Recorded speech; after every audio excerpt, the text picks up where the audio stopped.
भिक्षान देही। आप? अरे ये आपने क्या पहन रखा है? आप तो मेरे पति हो ना। देखिए देवी जी, अब मैंने प्रण ले लिया है कि अब मैं ना किसी का पति हूँ, ना किसी का पिता और ना ही किसी का पुत्र। मैंने संन्यास धारण कर लिया है। अब मैं इस सांसारिक मोह माया से दूर हो चुका हूँ। क्या? और मेरे गुरु ने कहा है कि मेरा संन्यास तब तक सफल नहीं होगा जब तक मैं अपने घर से भिक्षा न लेकर आऊं। तो देवी जी कृपया कीजिए और मुझे भिक्षा दे दीजिए ताकि मेरा संन्यास संपूर्ण हो सके। अरे ये आप कैसी बातें कर रहे हैं? आपका घर है, आपके छोटे छोटे बच्चे हैं, आपकी बीवी है, आप ऐसे कैसे संन्यास धारण कर सकते हैं? देवी देखिए, अब इन सब बातों का कोई मूल्य नहीं है। आपको याद है देवी, आपने क्या कहा था जब मैंने संन्यास नहीं लिया था कि मैं जीवित रहूं या मर जाऊं, आपको उससे कोई फर्क नहीं पड़ता।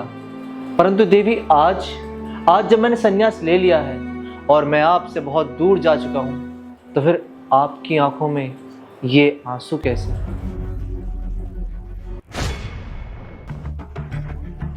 ये लो थैला और बाहर से जाके ना सब्जी लेके आओ। जब देखो तब फोकट में बैठे ही रहते हो, बस कोई काम धंधा तो है नहीं। यार तुम्हें तो पता है ना कि मेरे पास पैसे नहीं है। आपके पास तो कभी पैसे होते ही नहीं है। अरे 10,000 देता तो हूँ मैं तुम्हें हर महीने खर्चे के लिए। अरे 10,000 में होता ही क्या है? बच्चों का फीस जाता है, रेंट जाता है, बिजली का बिल जाता है, घर के सामान आते हैं। और बोल तो ऐसे रहे हो जैसे लाखों रुपए देते हो, 10,000 ही देते हो। अब यार मैं जितना कमाता हूँ उतना ही तो दूंगा ना तुम्हें। कहीं से चोरी या डकैती करके थोड़ी ना लाऊंगा पैसे। अरे अगर तुमसे नहीं हो रहा ना तो एक काम करो, यहाँ से ना कहीं दूर चले जाओ। कम से कम कोई आके मुझसे पूछेगा ना तो ये बोल दूंगी तुम नहीं रहे। और हाँ, विधवा की ना पेंशन भी मिल जाएगी। यार कम से कम तुम मुझसे ऐसा तो मत बोलो। तुम तब से मुझे जलील पे जलील करती जा रही हो और मैं सुनता जा रहा हूँ। अगर तुम्हारे अंदर थोड़ी सी भी शर्म बची है ना तो निकल जाओ यहाँ से और आना मत कभी। मैं रह लूंगी तुम्हारे बिना खुश।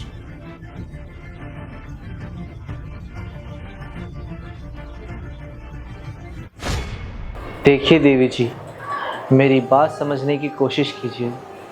अब मैंने इस संसार की सभी मोह माया को त्याग दिया है। अब मुझे धन दौलत का कोई मोह लालच नहीं है। कृपया कीजिए देवी जी, मुझे भिक्षा दे दीजिए ताकि मेरे संन्यास सफल हो सके। और हाँ देवी, अब मेरा आपसे, इस घर से और संसार के सारे रिश्ते नातों से कोई भी काम नहीं। मैं इन सब से दूर हो चुका हूँ, सबसे अलग हो चुका हूँ। देवी जी कृपया कीजिए और मुझे भिक्षा दे दीजिए। मेरा संन्यास सफल करने में मेरी मदद कीजिए। ये आप कैसी बातें कर रहे हैं? अरे यहाँ हमारा घर उजड़ चुका है। अरे आप संन्यास लेने की बातें कर रहे हैं। आप जब से गए हो ना, मैं और हमारे बच्चे ना आपको देखने के लिए भी तरस गए हैं।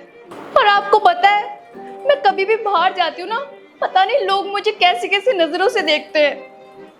आप प्लीज घर आ जाइए, वरना मैं और हमारे बच्चे ना जहर खा लेंगे। रुको, मैं तब से तुम्हें यही तो समझाना चाहता था कि जब तक पति घर में होता है, आंखों के सामने होता है, तब तक उसकी कोई कदर नहीं होती।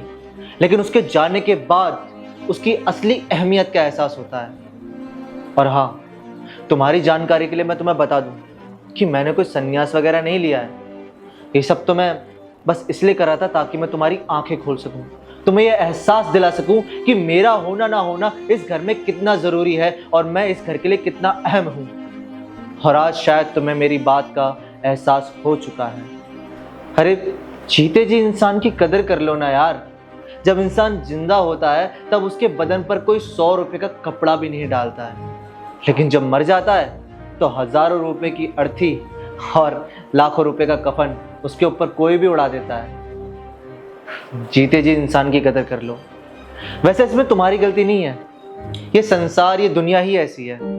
जब माँ बाप जिंदा होते हैं तब उनको कोई भी बच्चा नहीं पूछता, लेकिन जब मर जाते हैं तब उनकी बहुत याद आती है।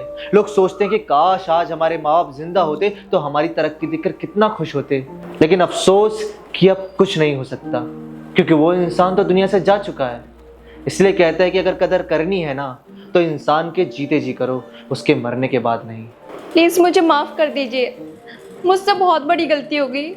और आज ना मुझे एहसास हो गया कि पति जब होता है ना तो उसकी कदर नहीं होती, लेकिन पति जब चला जाता है ना तो उसके ना होने का एहसास होता है। आज के बाद ना मैं साहब के साथ व्यवहार नहीं करूँगी, प्लीज़ मुझे माफ़ कर दीजिए। कोई बात नहीं, तुम्हें अपनी गलती का एहसास हो गया, यही मेरे लिए बहुत है। जाओ, मैंने तुम्हें माफ़ किया।